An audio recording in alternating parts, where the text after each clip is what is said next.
بسم اللہ الرحمن الرحیم۔ السلام علیکم سامعین، ہر سال 20 نومبر کو اقوام متحدہ کی جانب سے بچوں کا عالمی دن منایا جاتا ہے۔ اس دن کو منانے کا مقصد بچوں کے حقوق کا تحفظ، ان کی صحت اور تعلیم کا بندوبست، بچوں کی فلاح و بہبود اور عالمی سطح پر بچوں میں اتحاد اور ہم آہنگی پیدا کرنا ہے۔ اس سلسلے میں یونیسیف کی جانب سے بچوں کو ساری دنیا سے مدعو کیا جاتا ہے، بچوں کو تقاریر کا موقع دیا جاتا ہے، کھیل اور تفریح کے مواقع فراہم کیے جاتے ہیں، اور وہ ان بچوں کی آواز بن جاتے ہیں جو اسکول نہ جا سکے اور جو عدم تحفظ کا شکار ہیں۔ اس سلسلے میں ہومیوپیتھک میگزین معالج، جو کہ کراچی سے شائع ہوتا ہے، اس کے اکتوبر اور نومبر 2023 کے شماروں میں ایک مضمون شائع ہوا۔ اس کا حصہ اول اکتوبر کے شمارے میں اور حصہ دوم نومبر کے شمارے میں شائع ہوا۔ حصہ دوم کی ویڈیو ہم پہلے پیش کر چکے ہیں، کیونکہ اس وقت اکتوبر کا شمارہ ہمیں دستیاب نہیں تھا۔ اب حصہ اول کی ویڈیو بھی پیش کی جا رہی ہے۔ امید ہے آپ کے لیے یہ معلومات مفید ثابت ہوں گی۔ تو چلیے ویڈیو شروع کرتے ہیں۔ الحمدللہ رب العالمین الرحمن الرحیم۔ بچوں کے چند اہم جسمانی اور نفسیاتی مسائل اور ان کا حل۔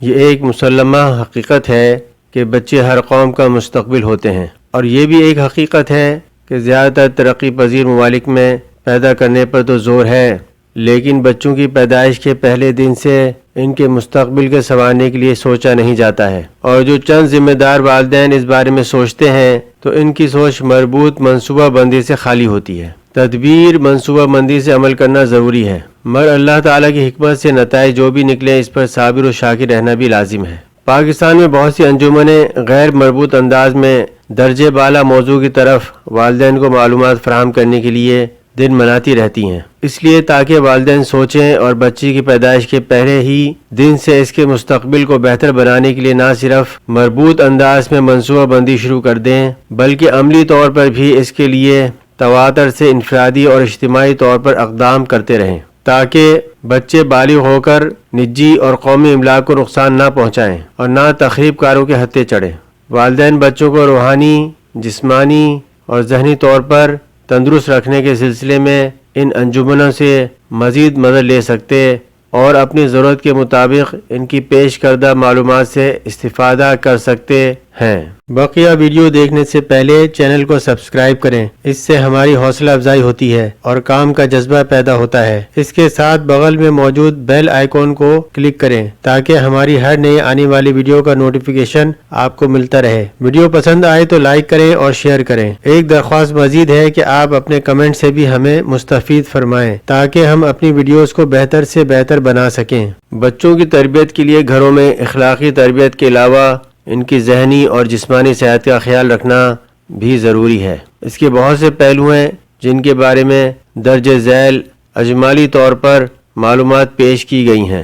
حکومت پاکستان بچوں کو 7 بیماریوں سے بچانے کے لیے حفاظتی ٹیکے طبی مراکز میں فراہم کرتی ہے۔ ان ٹیکوں کی مجموعی قیمت 7,000 روپے سے بھی زیادہ ہے۔ یہ ہر بچے کو ٹیکوں کے نظام کے مطابق مفت لگائے جاتے ہیں۔ اگر والدین بروقت یہ ٹیکے لگواتے رہیں تو ایک طرف بچہ ان بیماریوں سے بچا رہتا ہے اور دوسری طرف اس کے بیمار پڑنے سے والدین کی جیب پر علاج کے لیے یہ بوجھ بنتا ہے، اور ان بیماریوں کی وجہ سے جسمانی یا ذہنی طور پر معذور بھی ہو سکتا ہے۔ ٹی بی سے بچاؤ کا ٹیکہ اور پولیو سے بچنے کے لیے قطرے پیدائش کے فوراً بعد لگوانا اور پلانا چاہیے۔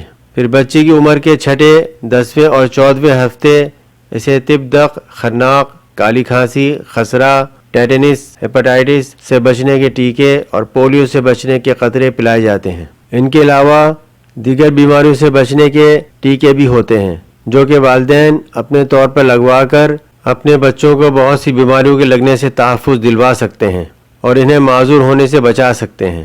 حفاظتی ٹیکوں کی کل لاگت فی بچہ 7,000 روپے سے زیادہ آتی ہے۔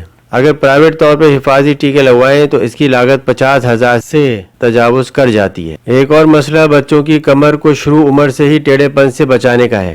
اسے کمر سیدھی رکھتے ہوئے بیٹھنے کی عادت ڈالنی چاہیے۔ میز کرسی پر بیٹھتے وقت انہیں بتایا جائے کہ ان کی ٹانگیں میز کے نیچے ہونی چاہیے اور ان کی کمر کرسی کی پشت سے تقریباً چپکی رہے۔ اگر انہیں آلتی پالتی یعنی چوکڑی سے بیٹھنا پڑے تو وہ یوگا کے انداز میں کمر سیدھی کر کے بیٹھیں تاکہ وہ مستقبل میں ریڑھ کی ہڈیوں کی مختلف بیماریوں سے بچے رہیں۔ تیسرا مسئلہ بچوں کے کان کی حفاظت کا ہے۔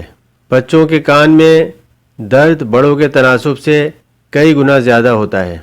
اس کی ایک وجہ یہ ہے کہ حلق سے کان کے پردے تک آنے والی نالی سیدھی اور چھوٹی ہوتی ہے، اور ان میں قوت مدافعت کا نظام ابھی پورے طور پر بنا نہیں ہوتا ہے۔ اللہ تعالی نے بچوں میں انفیکشن کا مقابلہ کرنے کے لیے ناک کے عقب، حلق میں ناک کی نالی کے پاس ایڈینوائڈ غدود رکھے ہوتے ہیں، جو کہ اگر زیادہ انفیکشن کا مقابلہ نہ کر سکیں تو متورم ہو کر نالی کے منہ کا راستہ روک لیتے ہیں۔ اس طرح انفیکشن کان کی نالی اور کان کے پردے تک پہنچ جاتا ہے۔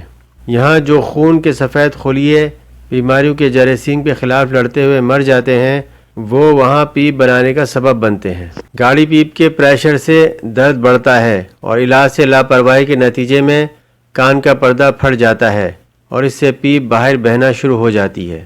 والدین یا سرپرست کی اس لاپرواہی کے نتیجے میں بچے بہرے ہو جاتے ہیں، ان کا دماغ متاثر ہوتا ہے، ان کے سیکھنے کا عمل سست پڑ جاتا ہے اور بچے کے بولنے کا عمل بھی متاثر ہوتا ہے۔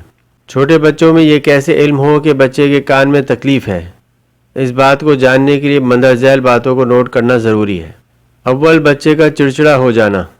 دوم، اسے سونے میں مشکل پیش آتی ہے۔ سوم، بچے اپنے کانوں کو کھینچتے رہتے ہیں۔ چہارم، بچے کو بخار رہتا ہے۔ پنجم، بچے کی چال میں لڑکڑاہٹ آ جاتی ہے اور وہ گرتا رہتا ہے۔ ششم، بچے کا عام آوازوں کا سن پانا جو دوسرے افراد سنتے ہیں مشکل ہوتا ہے۔ نمبر 7، کان بہنا شروع ہو جاتا ہے۔ بچاؤ: والدین اور سرپرست اگر ذرا سا خیال رکھیں تو بچوں کو بہرا، معذور اور ذہنی کچپن میں مبتلا ہونے سے بچا سکتے ہیں۔ بچوں کو گندے پانی میں نہ کھیلنے دیں، کثیف پانی سے ان کے منہ ہاتھ نہ دھلائیں، اور انہیں انفلوئنزا اور دوسری سینے کی بیماریوں سے بچنے کے حفاظتی ٹیکے لگوائیں اور ان کی اخلاقی تربیت کا ہر لمحے خیال رکھیں۔ ایک اور اہم مسئلہ جو کہ بڑھتا جا رہا ہے وہ ہے بچوں کا توجہ مرکوز نہ کر سکنا۔ والدین کی توجہ بچوں کے ایک اور مرض کی طرف دلانا ہے۔ ان بچوں میں انہماک اور توجہ مرکوز رکھنے کی صلاحیت کا فقدان ہوتا ہے۔ ظاہراً یہ چاق و چوبند پڑھائی اور کام کے علاوہ دیگر فضول مشاغل میں یہ خوب تیز ہوتے ہیں۔ والدین اور اساتذہ اکرام درجہ ذیل علامات سے اس بیماری کو کسی بچے میں پہچان سکیں گے۔ ان بچوں کے لیے نمبر 1، ہدایت کا سمجھنا مشکل ہوتا ہے۔ نمبر 2، گھر یا اسکول میں ایک کام کو انہماک سے نہیں کر پاتے۔ نمبر 3، گھر یا اسکول کے کام کو کرنے کے لیے جن چیزوں کی ضرورت ہوتی ہے انہیں کھو دیتے ہیں، انہیں رکھ کر یاد نہیں رہتا کہ کہاں رکھی تھیں یا کسے دی تھیں۔ نمبر 4، ان کے چہرے سے ایسا محسوس ہو جیسے کہ بچہ سن نہیں رہا ہے۔ نمبر 5، تفصیلات پر توجہ نہیں دے پاتے۔ نمبر 6، کسی کام کی منصوبہ بندی نہیں کر پاتے۔ نمبر 7، سبق جلدی بھول جاتے ہیں۔ نمبر 8، ضدی ہوتے ہیں۔ نمبر 9، چپ نہیں بیٹھ سکتے۔ نمبر 10، ایک جگہ بیٹھ نہیں سکتے، خواہ مخواہ ادھر ادھر چڑھتے کودتے رہتے ہیں۔ نمبر 11، خاموشی سے کھیل نہیں سکتے۔ نمبر 12، بغیر سوچے سمجھے جلد جواب دیتے ہیں۔ نمبر 13، دوسروں کی باتوں میں مداخلت کرتے ہیں۔ نمبر 14، بے صبرے ہوتے ہیں۔ یہ نقص پیدائشی ہوتا ہے۔ ان بچوں کا دماغ کچھ کیمیکلز پیدا نہیں کر رہا ہوتا، انہیں علاج کی ضرورت ہوتی ہے، جس کی طرف والدین کو توجہ دینی چاہیے۔ علاج تب ہی مؤثر ہوتا ہے جب والدین یا سرپرست ان کی تربیت میں گھر پر ان کی مدد کرتے ہیں۔ یہ بہت ہی صبر آزما کام ہوتا ہے۔ ان بچوں کی بات مشکل سے سمجھ میں آتی ہے۔ والدین یا سرپرست کو چاہیے کہ ٹھہر ٹھہر کر آسان الفاظ میں بار بار ایک ہدایت کو دہرا کر بچے کے ذہن میں بٹھائیں۔ ان کے ہر کام کے اوقات متعین کریں اور سختی سے اس پر عمل کرائیں۔ نظام میں کوئی تبدیلی لانی ہو تو بچے کو کافی پہلے اس سے آگاہ کریں۔ غصے سے نہیں بلکہ تحمل سے ہدایت کو ایسے بچے کے دماغ میں بٹھائیں اور ان سے تحمل سے ان پر عمل کرائیں۔ بچوں کے اچھے کام کو سراہیں یا انعام بھی دیں، ان کی حوصلہ افزائی بھی کریں۔ ایسے بچوں کے کام اور کھیل کی نگرانی بھی ضروری ہے، کیونکہ ان کے بگڑنے کا تناسب صحت مند بچوں سے کہیں زیادہ ہے۔ گھر میں پڑھائی یا کھیل کے لیے مخصوص حصہ ہونا چاہیے اور ان کے علاج میں پابندی کی غیر معمولی اہمیت ہے۔ ایک اور بیماری جو بچوں کو بہت تنگ کرتی ہے وہ دمہ ہے۔ اس کی عمومی درجہ ذیل وجوہات میں سے نمایاں وجہ ہے الرجی۔ مٹی دھول سے الرجی، پالتو جانوروں کے بال سے الرجی، قالین، کمبل، دریوں اور بستروں میں پنہاں خوردبینی حیوانییں، پھولوں کے زردانے، ڈر و خوف. بچاؤ. بچوں کو حفظان صحت والا صاف ستھرا ماحول مہیا کریں. نمبر 2، ان کے بستروں کو روزانہ 1 گھنٹے تیز دھوپ میں ڈالیں. نمبر 3، ان کے ذہن میں کسی چیز کا خوف نہ بٹھائیں. نمبر 4، انہیں قوت مدافعت بڑھانے کی غذائیں یا دوا کھلائیں. بچوں میں موٹاپا. اس بات پر ابھی تک طبی ماہرین کا اتفاق نہیں ہوا ہے کہ بچوں میں موٹاپا کیا ہے، یعنی اس کی تعریف کیا کی جائے. البتہ والدین کو سمجھانے کے لیے یہ کہا جا سکتا ہے کہ ہر ملک کی آبادی میں قد کے تناسب سے ایک چارٹ تیار کیا گیا ہے. اگر بچے کا وزن اس کے قد کی مطابقت سے 25% زیادہ ہو تو یہ بچہ موٹا کہلائے گا. بچوں کو موٹاپے سے بچانے کے لیے مغربی مشروبات اور فاسٹ فوڈ سے بچانے کی ضرورت ہے، کیونکہ ایک بار موٹاپا شروع ہو جائے تو اسے کنٹرول لانا مشکل ہوتا ہے. موٹے بچوں کو شروع سے ہی دل اور گردش خون سے متعلق عارضے سے سابقہ پڑ سکتا ہے. موٹے بچے حادثات کا زیادہ شکار ہوتے ہیں. موٹاپے سے بچانے کے لیے بچوں کو کم کیلوریز والی مرغن غذاؤں کا عادی بنائیں، لیکن کیلوریز بچے کے کام کاج سے زیادہ ہوں. بچے کا معالج ہر بچے کے حساب سے اسے علیحدہ غذا تجویز کرتا ہے.